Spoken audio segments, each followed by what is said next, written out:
नमस्कार विद्यार्थी मित्रांनो, स्वागत आहे तुमचं आपल्या ए क्लास एज्युकेशन युट्यूब चॅनलमध्ये. तर विद्यार्थी मित्रांनो, आपण एमसीक्यू सिरीज बघत आहोत, जे एमसीक्यू तुम्हाला महापारेषणमध्ये आणि महावितरणमध्ये विद्युत सहाय्यक ह्या पदासाठी अत्यंत महत्त्वाचे आहेत, पेपरला विचारले जाऊ शकतात असे एमसीक्यू सिरीज आपण ह्या ठिकाणी बघत आहोत. हा आपला चौथा पार्ट आहे. या अगोदर आपण एमसीक्यूचे 3 पार्ट बघितलेले आहेत, त्याची लिंक व्हिडिओच्या डिस्क्रिप्शन बॉक्समध्ये दिलेली आहे. त्या ठिकाणी जाऊन तुम्ही ते 3 व्हिडिओज बघू शकतात. दुसरी गोष्ट, त्या व्हिडिओची लिंक तुम्हाला आपल्या टेलिग्राम चॅनलला भेटेल. टेलिग्रामची लिंक व्हिडिओच्या डिस्क्रिप्शन बॉक्समध्ये दिलेली आहे. सर्वांनी टेलिग्राम डाउनलोड करायचं आहे आणि जे विद्यार्थी टेलिग्रामला असेल तर त्यांनी आपल्या चॅनलला जॉईन करायचं आहे आणि त्या ठिकाणी तुम्हाला सर्व एमसीक्यूज भेटतील, याच्या पीडीएफ्स भेटतील आणि विद्यार्थी मित्रांनो त्या ठिकाणी तुम्हाला व्हिडिओच्या लिंक पण भेटेल. तर सर्वांनी टेलिग्रामला जॉईन व्हायचं आहे. लिंक व्हिडिओच्या डिस्क्रिप्शन बॉक्समध्ये दिलेली आहेत. तर आता आपण स्टार्ट करूयात. क्वेश्चन क्रमांक 23. स्लिप रिंग इंडक्शन मोटारच्या रोटर वाइंडिंगमध्ये किती पोलची वाइंडिंग केलेली असते? बघा, आता 3 फेज इंडक्शन मोटरचे मेनली 2 टाईप पडतात. तर ते 2 टाईप त्यांच्या रोटरच्या रचनेवरनं पडतात. आता मोटरमध्ये मेनली एक स्टॅटर असतो, ओके, आणि एक रोटर असतो. तर 3 फेज इंडक्शन मोटरमध्ये एक स्क्वेरल केज रोटर असतो. एक कोणता रोटर असतो? एक स्क्वेरल केज रोटर असतो, स्क्वेरल केज रोटर, ओके. आणि दुसरा जो रोटर असतो तो कोणता असतो? Wound rotor, wound type rotor.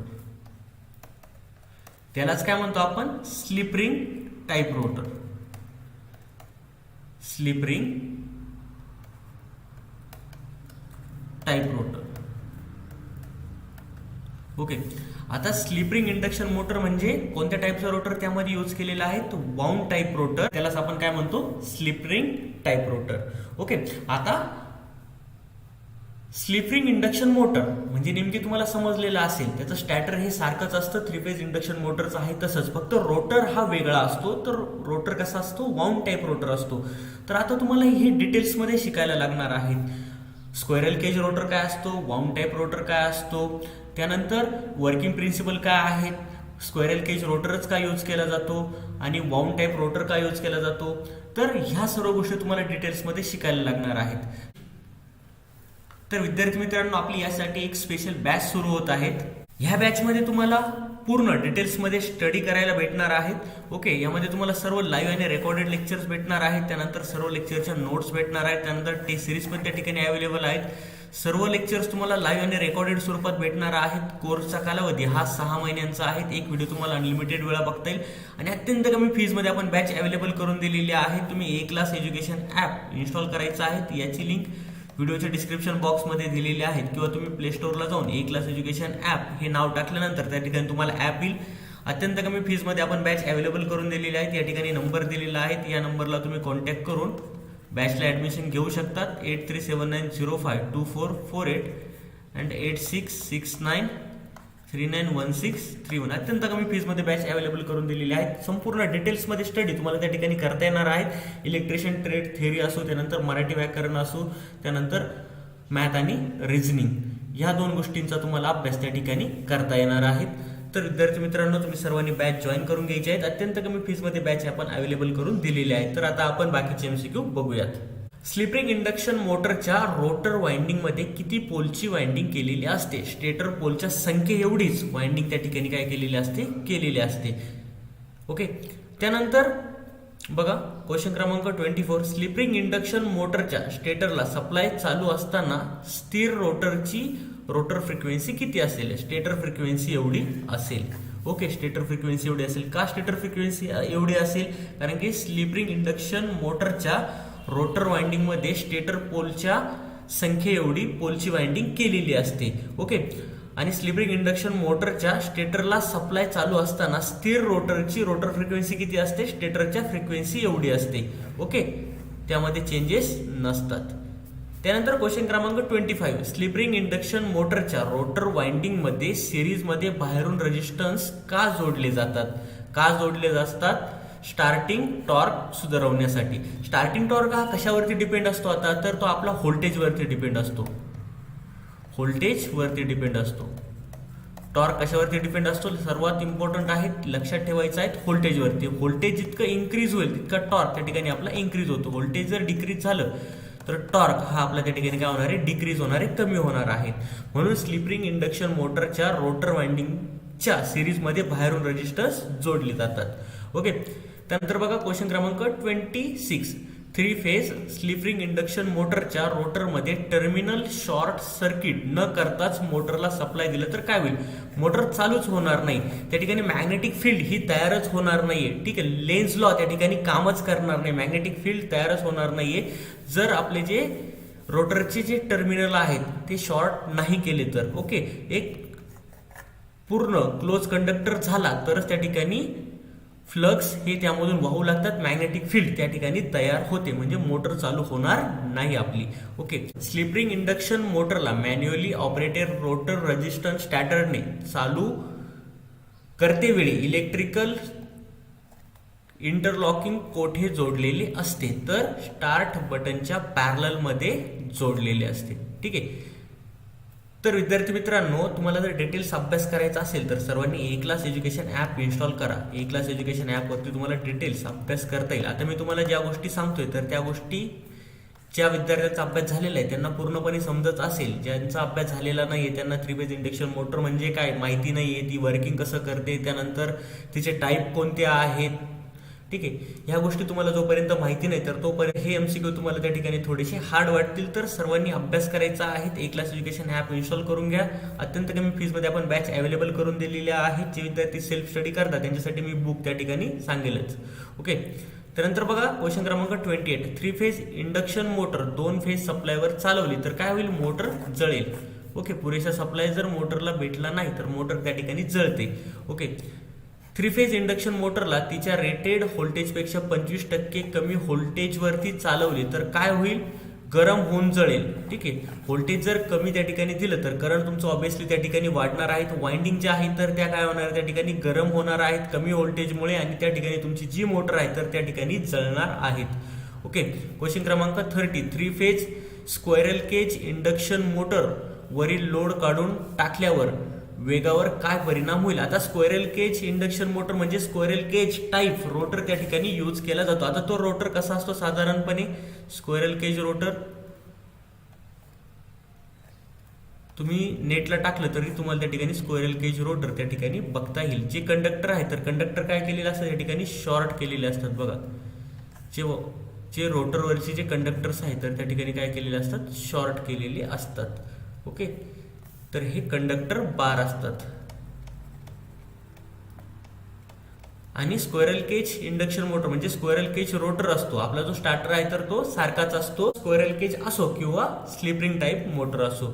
Okay, तर काय होईल, 3 फेज स्क्वेरल केज इंडक्शन मोटरवरील लोड काढून टाकल्यावर वेगावर काय परिणाम होईल, वेग त्याचा त्या ठिकाणी काय आहेत, वाढणार आहेत. कुठल्याही गोष्टीवरती आपण जर लोड दिला नाही मोटरवरती तर मोटर ही जास्त वेगाने फिरतील. लोड त्या ठिकाणी जर नसेल तर मोटरचा जो वेग आहे तर त्या ठिकाणी ऑब्विसली वाढतो. हा एक नॉर्मल क्वेश्चन आहे. बघा, स्क्वेरल केज इंडक्शन मोटरची स्पीड कशी नियंत्रित करता येईल. ओके, तर आता स्क्वेरल केज इंडक्शन मोटरची जी काही स्पीड आहे तर ती पहिली गोष्ट पोलची संख्या बदलून. बघा, पोल जर जितके जास्त पोल असेल, ओके, जितके जास्त पोल असेल तर तितकं स्पीड त्या ठिकाणी काय असणार आहे, कमी असणार आहे. त्यानंतर सप्लाय फ्रिक्वेन्सी बदलून फ्रिक्वेन्सी जरी चेंज केली तरी स्पीड आपलं त्या ठिकाणी कमी होणार आहेत. ओके, फ्रिक्वेन्सी जर वाढवली तर त्या ठिकाणी स्पीड ऑब्विसली वाढणार आहे. फ्रिक्वेन्सी आपण जर कमी केली तर स्पीड त्या ठिकाणी कमी होणार आहे. त्यानंतर सप्लाय व्होल्टेज कमी करून, ओके, सप्लाय व्होल्टेज कमी केलं तर स्पीड त्या ठिकाणी कमी होणार आहे, टॉर्क त्या ठिकाणी कमी होणार आहे. त्यानंतर आपलं ऑप्शन क्रमांक डी हे आन्सर आहेत वरील सर्व. ओके, बघा, क्वेश्चन हा त्या ठिकाणी रिपीट झालेला आहे. ओके, क्वेश्चन क्रमांक 33. इंडक्शन मोटरची सिंक्रोनस स्पीड म्हणजे काय. ओके, तर फिरत्या चुंबकीय क्षेत्राची स्पीड म्हणजे जो आपला स्टॅटर आहे. आता रोटर म्हणजे आतमध्ये असतो, स्टॅटर हा बाहेर असतो. लक्षात ठेवा, हा स्टॅटर झाला आणि हा काय झाला, रोटर. ओके, हा काय झाला, रोटर. तर इंडक्शन मोटरची सिंक्रोनस स्पीड म्हणजे काय, फिरत्या चुंबकीय क्षेत्राची स्पीड म्हणजे त्याला आपण काय म्हणू शकतो, सिंक्रोनस स्पीड. सिंक्रोनस स्पीड काय असते, त्याचा फॉर्म्युला काय आहे. Okay, NS is equals to 120F/P. पोलची संख्या वाढली तर सिंक्रोनस स्पीड कमी होतं आणि पोलची संख्या कमी झाली तर सिंक्रोनस स्पीड त्या ठिकाणी ऑब्विसली आपलं वाढतं. ओके, नंतर इंडक्शन मोटरची रोटर स्पीड नेहमी किती असते?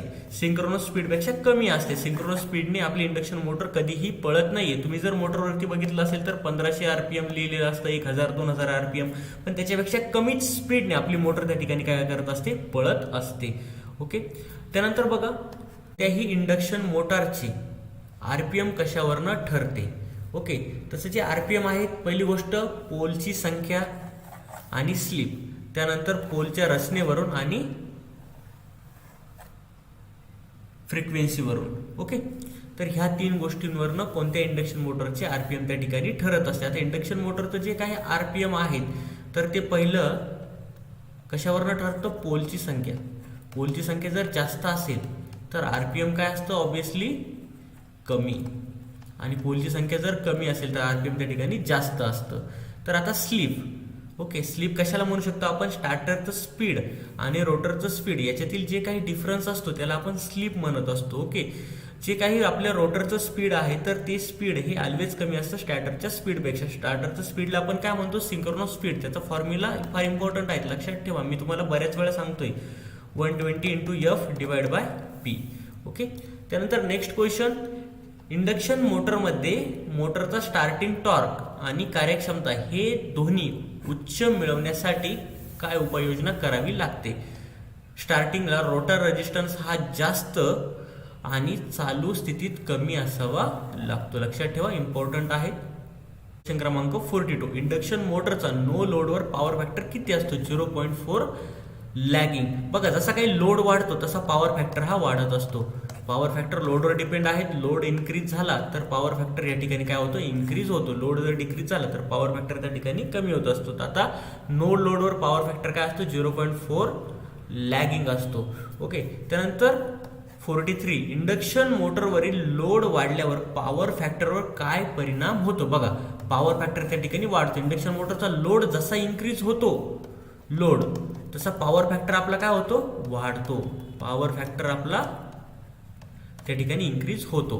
बघा, इंडक्शन मोटरवरील लोड वाढल्यास मोटरची स्पीड, स्लिप व रोटर करंट यावर काय परिणाम होईल?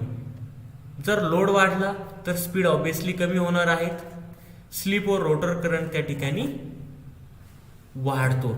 लक्षात ठेवा, स्पीड कमी होणार आहे, करंट त्या ठिकाणी वाढणार आहे आणि स्लिप पण त्या ठिकाणी वाढणार आहे. स्लिप म्हणजे काय? रोटरचं स्पीड आणि स्टार्टरचं स्पीड याच्यातील डिफरन्सला आपण स्लिप म्हणतो. ओके, बघा क्वेश्चन क्रमांक 45. इंडक्शन मोटरचा फुल लोडवर पॉवर फॅक्टर किती असतो? तर जसा काही लोड वाढतो तसा पॉवर फॅक्टर त्या ठिकाणी वाढत जातो. तर इंडक्शन मोटरचा पॉवर फॅक्टर फुल लोडवरती 0.85 to 0.90 असतो. तो पण लॅगिंग असतो. इंडक्शन मोटरचा पॉवर फॅक्टर हा ऑलवेज लॅगिंग असतो. लक्षात ठेवा, लीडिंग नसतो. फार इम्पॉर्टंट क्वेश्चन आहे. विद्यार्थी मित्रांनो, तुम्हाला लॅगिंग आणि लीडिंग ह्या 2 गोष्टी समजणं फार इम्पॉर्टंट आहे. तुम्हाला आपल्या लेक्चर्समध्ये ह्या 2 गोष्टी इम्पॉर्टंट समजतील. सर्वांनी E-क्लास एज्युकेशन ॲप इन्स्टॉल करून घ्या. याची लिंक मी व्हिडिओच्या डिस्क्रिप्शन बॉक्समध्ये दिलेली आहे. त्यावरती तुम्हाला ह्या सर्व गोष्टी त्या ठिकाणी भेटतील. ओके, क्वेश्चन क्रमांक 46. 3 फेज स्क्वेरल केज इंडक्शन मोटरचा पॉवर फॅक्टर व लोड यांचा काय संबंध असतो? लोड वाढल्यास पॉवर फॅक्टर त्या ठिकाणी काय असतो? ऑब्विसली वाढतो. लक्षात ठेवा, इम्पॉर्टंट आहे. क्वेश्चन क्रमांक 47. 3 फेज इंडक्शन मोटरची कार्यक्षमता कशी बदलते? पॉवर फॅक्टर कमी झाल्यास कार्यक्षमता कमी होते. पॉवर फॅक्टर वाढला तर कार्यक्षमता त्या ठिकाणी वाढते. त्यानंतर क्वेश्चन क्रमांक 48. जर स्क्वेरल केज मोटरच्या रोटरमधील एखाद्या बार कंडक्टर तुटून ओपन झाला तर काय होईल? मोटर चालू होईल परंतु लोडवर स्पीड घेणार नाहीत. ओके, क्वेश्चन क्रमांक 49. डबल स्क्वेरल केज इंडक्शन मोटरचा उपयोग कोठे केला जातो? जेथे कमी स्टार्टिंग करंटने हाय स्टार्टिंग टॉर्कची गरज आहे त्या ठिकाणी डबल स्क्वेरल केज इंडक्शन मोटरचा वापर केला जातो. स्लिप रिंग इंडक्शन मोटरमध्ये रोटर फ्रिक्वेन्सी कशावर अवलंबून असते? तर रोटर फ्रिक्वेन्सी आपल्या स्लिपवरती अवलंबून असते. तर तर विद्यार्थी मित्रांनो, आपण खूप सारे क्वेश्चन बघितलेले आहेत. याच्यानंतर ही सिरीज आपण कंटिन्यू स्टार्ट ठेवणार आहोत. तुम्हाला जर व्हिडिओ आवडला असेल तर व्हिडिओला नक्की लाईक करा, तुमच्या मित्रांपर्यंत व्हिडिओ जास्तीत जास्त शेअर करा. सर्वांनी टेलिग्रामला जॉईन व्हा. टेलिग्रामची लिंक व्हिडिओच्या डिस्क्रिप्शन बॉक्समध्ये दिलेली आहे. सर्वांनी E-क्लास एज्युकेशन ॲप इन्स्टॉल करून घ्या. याची पण लिंक व्हिडिओच्या डिस्क्रिप्शन बॉक्समध्ये दिलेली आहे. यावरती तुम्हाला अत्यंत कमी फीजमध्ये आपली बॅच त्या ठिकाणी भेटून जाईल. तर विद्यार्थी मित्रांनो, आपण भेटूयात नवीन व्हिडिओमध्ये. थँक्यू.